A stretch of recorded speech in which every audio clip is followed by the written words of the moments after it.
Ladies and gentlemen, welcome to the Horror Mine. My name is another upload in less than half a year. This must be a miracle. And this is The Scare Score, where I break down horror movies and rate them on how scary I think they are.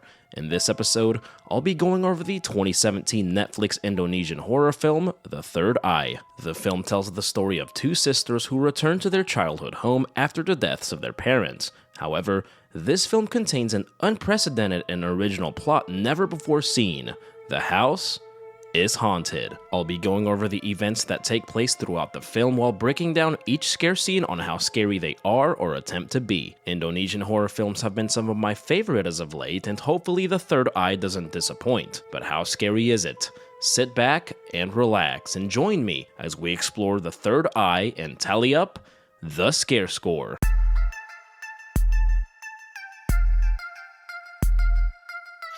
Our movie begins in 2005 inside of a cozy-looking fireplace as we are introduced to our two main characters, Alia and Abel. Alia goes looking for her sister in the garden and finds her staring at a tree. She says that someone behind the tree told her that they cannot live there because this is his house. Alia looks behind the tree but doesn't see anyone. That night, Abel tells her mother that she wants to keep on her headset because she doesn't want to hear other things. While Alia is busy doing homework, a spirit rudely walks past and interrupts her. As she goes to check on Abel, the spirit suddenly appears and shuts the door. Her parents get the door open and find Abel on the bed with numerous scratch marks on her legs. 12 years later, Alia is living in Bangkok, Thailand, and has a boyfriend named Davin. She receives the tragic news that her parents have just passed away in a car accident. She returns to Indonesia and reunites with her younger sister, Abel. They return to their large childhood home, much to the dismay of Abel, who believes something is lurking inside of the house. They are greeted by the gardener named Asep, who definitely has his work cut out for him. They re-enter the childhood home, and it isn't long before things start to go wrong. Most of the furniture is covered in white sheets, setting up some obvious scares. Alia goes into her parents' old bedroom with Davin and leaves her water bottle on the bed.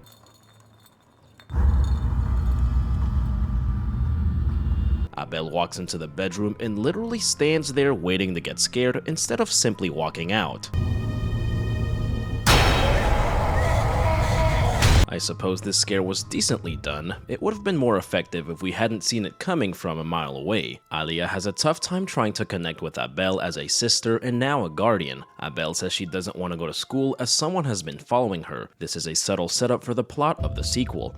Sometime later, Abel chooses the most opportune time to grab a bite to eat inside of a haunted house during a thunderstorm while everyone else is asleep. She makes her way downstairs and puts on her headset when she begins hearing noises. I don't know what's scarier, the spirit crawling up the stairs or the CGI used to animate it. She stops at the top of the stairs and sees the spirit clinging onto her. Alia finds her sister hiding underneath a blanket and says that she sees dead people thanks to her third eye. Alia doesn't believe her and thinks she needs to see another psychiatrist. Abel reveals that she never actually spoke to any psychiatrist, but her mother would take her to a spiritual medium named Windu. Hopefully this medium has a purple lightsaber and resembles Samuel L. Jackson. Kak, ini Bu Windu. Alia, apa kabar kamu? Yeah, I didn't think she would. Windu explains that the third eye allows humans to see into the world of the supernatural. She says everyone is born with a third eye, but not everyone has it open. Alia requests Windu to open her third eye so she can see for herself if Abel is telling the truth. Windu agrees to forcefully open her third eye, but warns her that it cannot be undone. She undergoes the third eye opening ceremony, which is being attended by several spooky spirits. She opens her eyes but doesn't feel any different and doesn't believe her sister. They return home and Davin goes to another city to visit his father. Alia looks in the mirror and notices a large handprint on her arm. She goes to get checked at a hospital and speaks to a young girl who says she was hit by her father. She soon realizes, however, that the little girl is dead and that she was talking to a ghost all along. Tadi kan Mbak duduk sendirian, gak ada orang. This scene would have been effective if it wasn't so predictable. She runs into the bathroom and calls her sister to ask her about the spirits. Abel says that some spirits are not distinguishable from living beings, but that most of them appear scary. And that was the cue for a not-so-scary CGI ghost to make their appearance. She runs out of the bathroom and encounters the spirit of an old man with a bloody face. Again, nothing too scary here, and the scare factor is really brought down because of the CGI. Also, the music is overly intense, which makes it seem like the movie is trying way too hard to be scary. She runs into the elevator, which is never a good idea in any horror movie scenario, though I would argue that staircases aren't much better. The lights suddenly go out, making me wonder how many times I've said that line over the course of this channel. The lights come back on and she sees a spirit directly on top of her through her phone's reflection.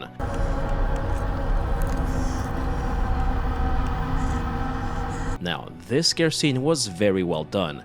I definitely felt the tension as the spirit's hair slowly appeared from above. Alia's terrified reaction is pretty believable and really adds to the scene. She runs into the parking garage and attempts to drive off. Of course, this is a horror movie and a spirit walks right in front of her car. I would rather it have been a spirit than a living person who's going to sue me for everything I've got. Now that's scary.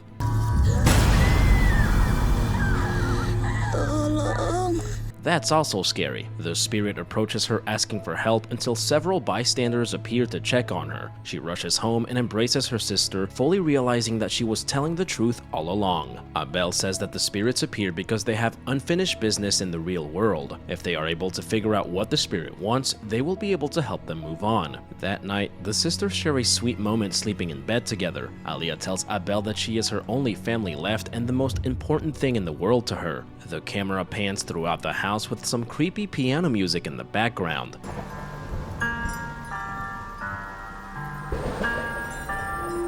There is a certain feeling of uneasiness during this scene which actually gave me chills. The shadow of a spirit appears and begins rattling the front doors. Alia goes to check on the noise alone because it's the smart thing to do. She then sees a floating knife magically cutting some carrots. She sees the spirit of a woman and a young boy humming a creepy tune. The ghost mother tells her son to get his dad to get ready for dinner. Alia tries to communicate with the spirits and asks them what they want.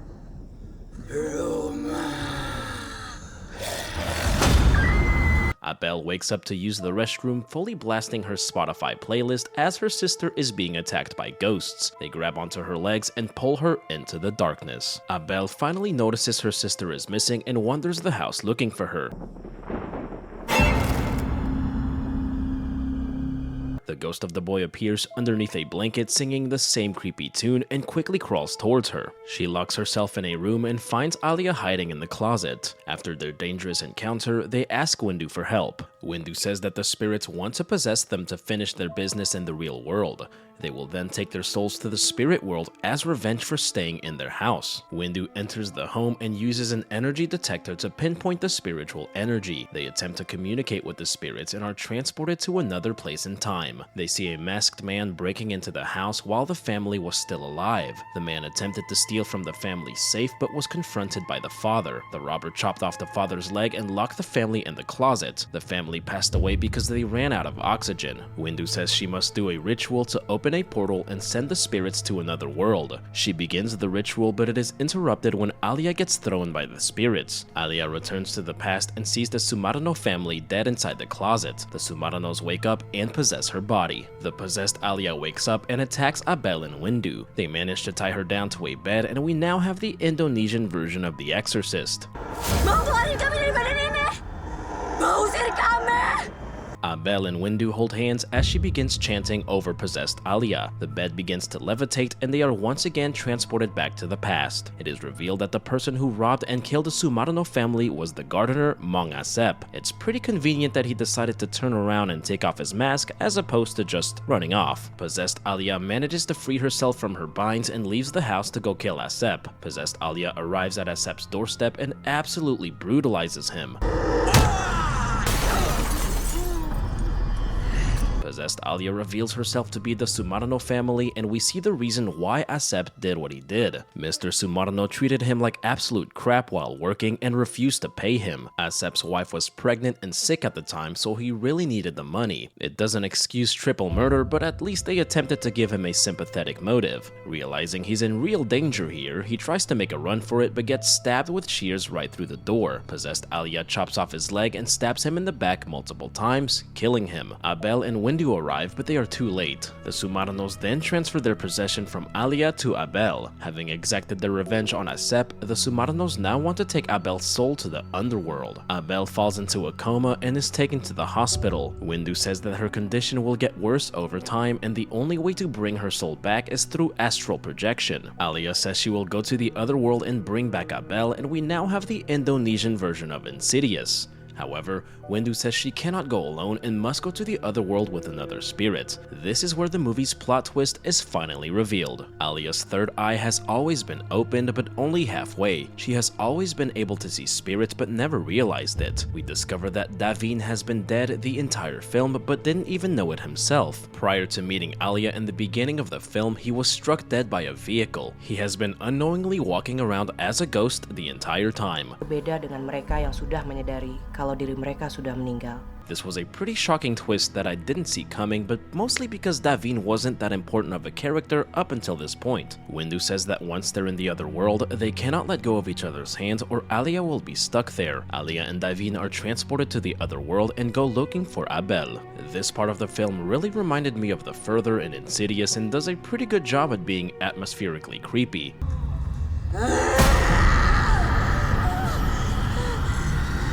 Most of the spirits look like zombies and it looks just like they're walking through a haunted attraction. They find Abel inside of a cage and are suddenly attacked by Acep's angry spirit. After being harassed by undead Acep a few times, Abel and Alia are able to reach the gate back to the real world. Alia and Davin share a tearful goodbye and promise to never forget one another, until the next movie where she completely forgets about him. Alia and Abel reunite in the real world and Davin runs towards the light.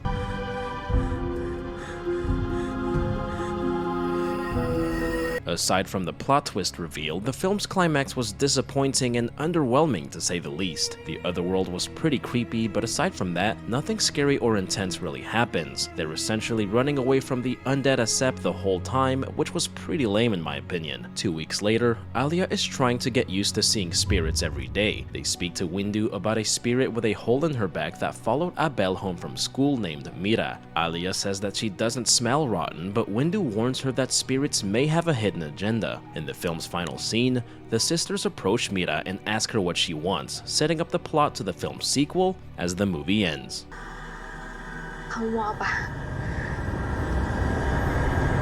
And that, ladies and gentlemen, was The Third Eye. My friends, I don't think it'll be a surprise for y'all to hear me say that I was pretty disappointed by this movie. Aside from a single plot twist at the end, the entirety of the film was fairly predictable. The scares were basic, and the film tried too hard to be intense and scary, which did not work in its favor. At times, I felt like I was watching a rehash of several other horror movies put together, which is a real shame. However, that's not to say that this movie was terrible, as it had a couple of decent scares and the story was serviceable at best. Although, a few scares and a serviceable story only managed to snag The Third Eye a weak scare score of 36%. The scariest scene in the film was when Alia encountered the spirit inside of the elevator. The scene was very tense and the terrified expression on Alia's face made it that much more horrifying. Ladies and gentlemen, as always, I hope you all enjoyed the video. Thank you all for tuning in, and I cannot wait to see y'all right back here in the Horror Mine. Y'all stick around.